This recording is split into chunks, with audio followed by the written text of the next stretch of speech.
نحمده ونصلي ونسلم على رسوله الكريم أما بعد.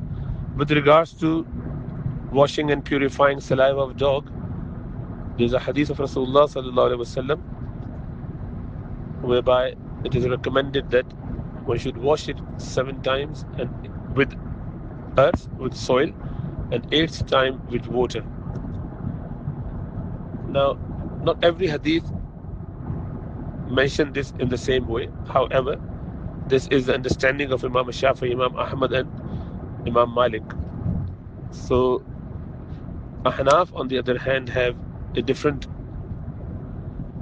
observation with this hadith, with different understanding, for 2 reasons. One is that they consider this to be a recommendation rather than obligation, because the standard purification of everything is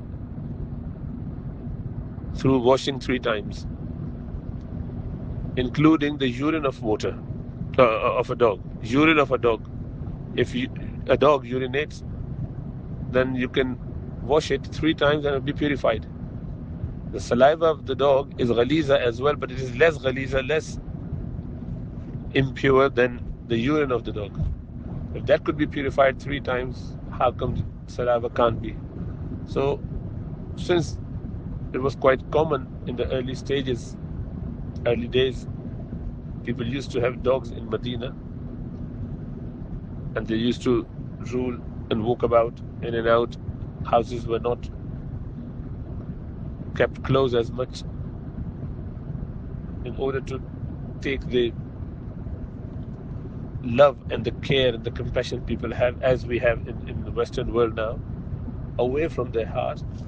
There were certain commands given. Initially, there was a time when Rasulullah sallallahu alaihi wasallam advised people to kill the dogs and don't keep him. And subsequently, there was a command about even the black dog, get them out of the way, because they were quite high in number. And slowly, when they realized it and they stopped having that much affection for the dog, and they had a normal, relation with any animals, that you would have some compassion, some care, you can have a pet or whatever, then the ruling become a bit more relaxed, to the effect that in one narration, a Sahabi asked about killing a dog. Rasulullah sallallahu alaihi wasallam said, leave him alone, what is he doing to you? Meaning that the actual reason behind all of that is achieved. You can just live a normal life, ignore it, don't dwell too much on this issue anymore. So that the recommendation, Ahnaf considered it, and also since the standard of purification is 3 times, so they just hold that here as well.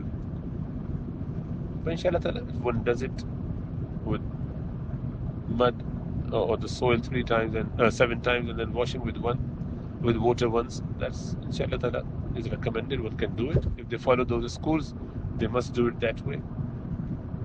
For Imam Malik, it is done only to fulfill the saying of hadith in order to get reward from Allah subhanahu wa ta'ala. It's ta'abbudan, as opposed to recommendation, because in Maliki school, the saliva of the dog is not najas at all.